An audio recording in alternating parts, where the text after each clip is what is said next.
Joining me now is a man not known for sitting on the fence. He passionately opposed the invasion of Iraq, and now he feels that Hezbollah is justified in attacking Israel. The Respect MP for Bethnal Green is in our central London studio.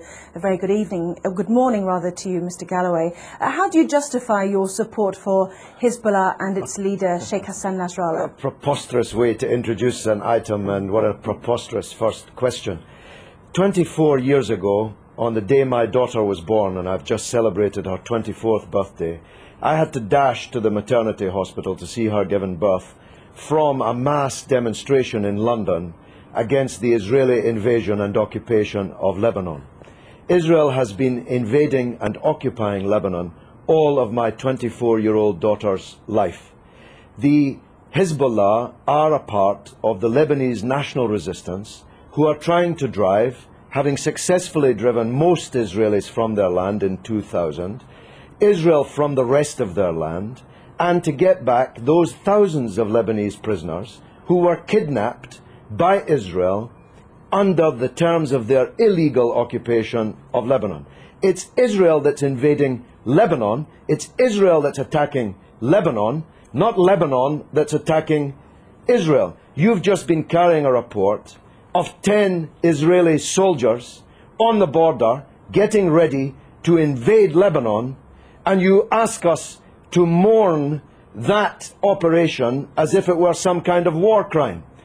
Israel is invading Lebanon and has killed 30 times more Lebanese civilians than have died in Israel. So it's you who should be justifying the evident bias which is written on every line on your face and is in every nuance of your voice and is loaded in every question that you ask.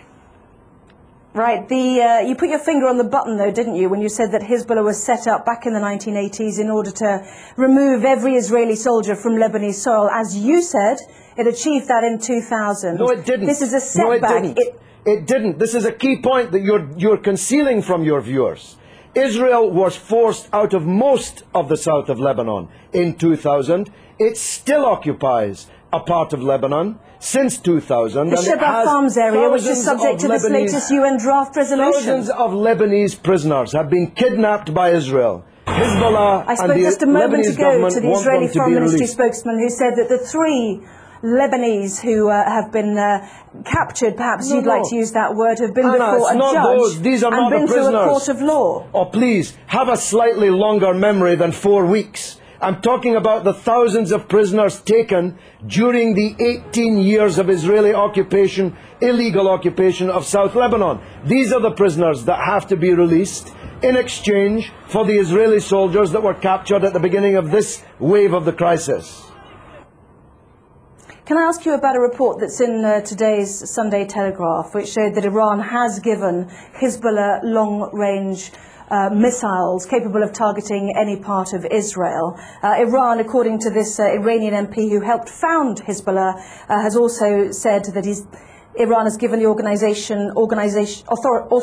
to target Tel Aviv. Can you blame Israel for wanting to destroy those missiles? But this is preposterous. America has given Israel missiles that can target not just every city in Lebanon, but every city in the Arab and Muslim world, including Iran. Why should America be allowed to give long-range missiles to Israel, including hundreds of nuclear missiles, but Iran is not allowed to give missiles? Because it's given it to a terrorist organization. But they're not a terrorist organization. Only in the mind of Rupert Murdoch's Sky and the Times and the Sun and the News of the World. I'm going to stop you there, Mr. Galloway. Prescribed terrorist organizations. One man's terrorist is another man's freedom fighter. We know that perfectly well. In most people's eyes, they are deemed to be. They had a choice, didn't they? Let's understand this. They had a choice, like the IRA, to take on politics.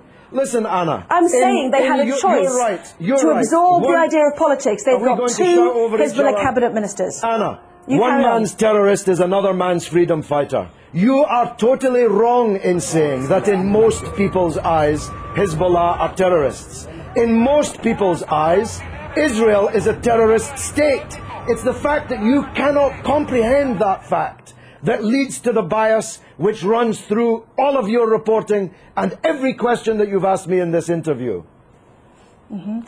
Can I ask you one question? I was relating to the IRA and Sinn Féin. They have decided to embrace politics. Hezbollah had the chance to embrace politics. They've already got two cabinet ministers. They're well respected in the south. In politics. They are. That's what I'm saying. People of the south if you of listen to Lebanon. me, I'm saying they've got two cabinet ministers already. They had a chance to do that. Why did they need to capture and kill Israeli soldiers on the border? Surely that sets back their ambitions to be a political force inside a democratic Lebanon. Look, because Israel occupies their country and holds thousands of their compatriots as kidnapped hostages in their dungeons. It's really very simple, except if you think only in a clock that goes back 4 weeks. If you know, and you're old enough to know better, that this origins of this conflict are not 4 weeks or 4 years or 14 years, but are decades old. You want people to think that the crisis started when the clock started ticking on Sky News. No, I don't the people in Lebanon I want to know ask you differently. I want to ask you one final question. Do you think that the 4 weeks that we've seen, as you mentioned, the 26 days of this crisis, has set back Hezbollah's ambitions? Not only are Israeli soldiers now over the border... Let me finish. Would you mind letting me finish, please? Not only are Israeli soldiers over the border in sizable numbers, but also there claims to be a good political organisation to help a democratic Lebanese government with the Syrians who've also now left an independent state. That has also come to blows as well. What a silly question. What a silly person you are. Hezbollah is winning the war. You can see it on the other half of the screen. Hezbollah is more popular today. That was not my question. Hezbollah is more popular today in Lebanon, amongst Christians, amongst Sunnis, amongst Shiites, amongst all Arabs, amongst all Muslims, than it has ever been. It's Israel who's lost the war, and Bush and Blair, for politically organising the war, who've lost politically. This is a defeat for Bush and Blair and Israel. Everybody but you can see it. Let me separate out that question then. Is it a setback, given that Hezbollah was set up in order to get Israeli soldiers off Lebanese soil, that there are now more Israeli soldiers on Lebanese soil than there were 26 days ago? Well, they seem to be getting a bloody good hiding on the other half of the screen that I'm watching. Maybe you can't see it, but I'm watching them getting a bloody good hiding in the war. So if that's a success, I'm not sure what a failure would look like. The reality is that this conflict will go on. The United Nations resolution solves nothing, gives Lebanon nothing, gives the prisoners in Israeli dungeons nothing, and as Anne Clewid, my erstwhile colleague, was just saying, Israel has just kidnapped even more Palestinian politicians, cabinet ministers, members of parliament, and thousands of others held in Israeli dungeons, and this war will continue until the overall settlement is reached. That settlement must mean Israeli withdrawal from all occupied territory that it currently holds since the war in 1967,